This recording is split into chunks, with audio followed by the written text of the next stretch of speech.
When I was in secondary school, about 15 or so, my favourite subject was English. Absolutely loved it.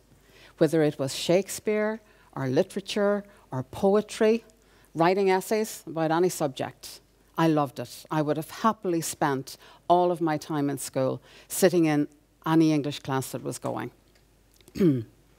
Maths, on the other hand, was something different.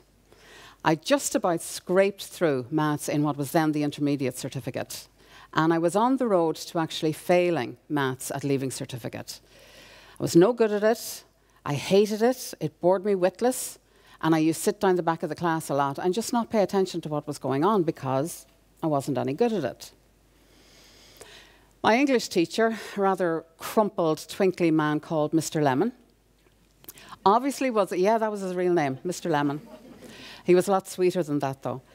He obviously was aware of the challenge that maths presented to me because he asked me to stay behind after class one day, after English class. And he said, Máire, I hear you're struggling with maths. I thought, oh, it's so boring, and I'm no good at it, and I don't like it. And no sympathy. He just said, that doesn't matter. If you want to get your leaving cert, you're going to have to pass maths. And from what I hear at the moment, that's not going to happen. So here's what you need to do. You'll have no problem in English. So take some of the time that you're studying English at home and devote it to maths. The more time you spend doing maths, the better you're going to get at it. The better you get, the more you like it. The more you like it, the more you'll do it. And the more you do it, the better you get. So on and so forth. Needless to say, I didn't like what he was saying. But I thought, I'm going to have to do it anyway because he's going to be chasing me on this. So I did it. I did exactly what he suggested I do.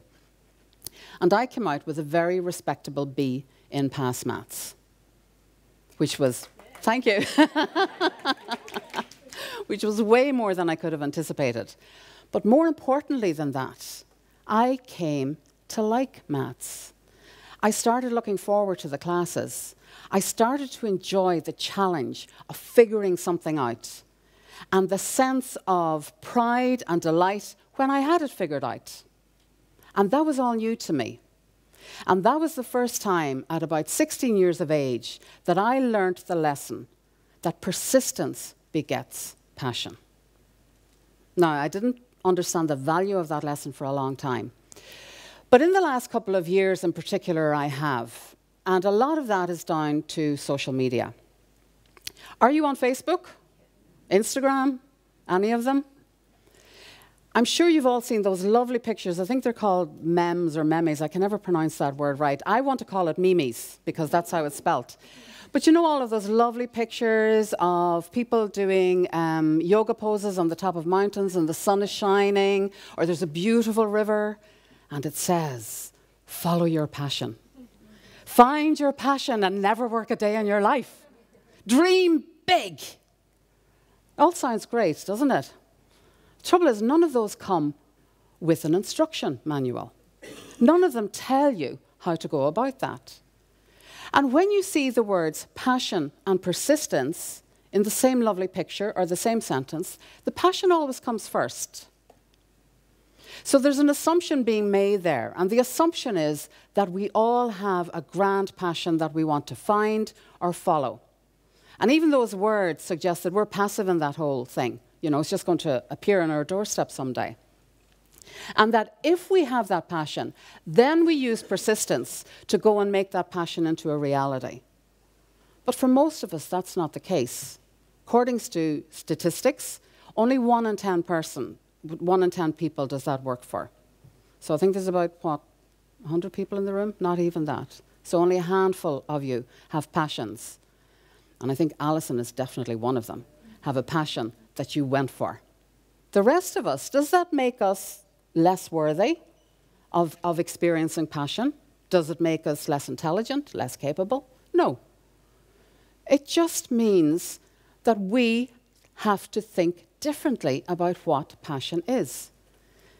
And what I want to tell you is passion is not an outcome. All of those lovely pictures and phrases and quotes and slogans would have you believe that it is. Passion is a feeling. It's an experience. And you can be passionate about many things. There is this pressure, I think, on us to think of passion as something that is going to completely transform our lives and even change the world, even if it's only our little corner of it. And that passion also must be something that we can make a living from. But what if your passion is collecting buttons? How on earth do you translate that into a living? And yet, does that diminish your passion in any way? But if you persist at something, like I did with maths, you can become passionate about it. Or you may indeed be passionate about something that you're absolutely no bloody use at whatsoever. I always wanted to learn how to swim, but I was terrified of water. I couldn't even put my face under the shower. I'd wash my hair like this, you know, and this bit of my hair never got washed because I couldn't risk the water coming onto my face. I'd go into full-blown panic mode, but I still wanted to learn to swim. I've lost count of the number of courses I went to. You know these 6 weeks or 8 week courses? You go along once a week and they start you with a float and all of the rest of it. But every time I said to the instructor, I'm afraid to put my face into the water, the same response would come back. Sure, once you know the strokes, you'll be grand. Never worked. I would leave after the 6 or 8 weeks, still no closer to being able to swim than I had at the start. Until finally, I found an instructor who took my fear seriously. And she said, okay, no problem. And very, very slowly, she got me to put my face in the water. Now, when I say slowly, I mean 4 or 5 weeks. We started with my chin. And at times I was going to give up because I remember the first time I put my mouth into the water, I panicked and I came up again. But she persisted and I persisted. I think I had to sign up for 3 courses before I actually got onto the swimming part. And now I swim in the sea 2 or 3 times a week all year round, right? Yes.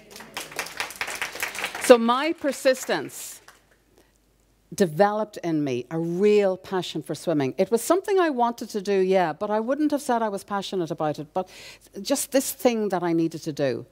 And now I get into the water all year round, no wetsuit, but a swimsuit. I do wear a swimsuit. And the world just falls away. And I am in bliss. That's the only word I can describe it. A friend of mine actually told me once that my face changes when I get into the water. Myself and my little dog swim 2 or 3 times a week. I'm lucky I only live a few minutes from the beach over in the west. And that's what we do. And it's persistence that got me there. And it's persistence that got me to a B in maths. It wasn't passion.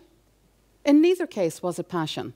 But in both instances, I became passionate about what I had been persistent about.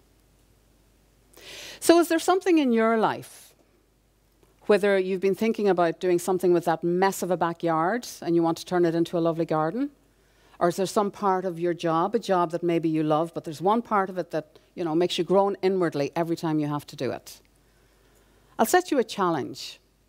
Promise yourself before you leave here that you're going to tackle that thing that makes you groan inwardly, that you're going to persist with it until you get good at it. And then as you get good at it, you're going to start to love it. And you're going to become passionate about it.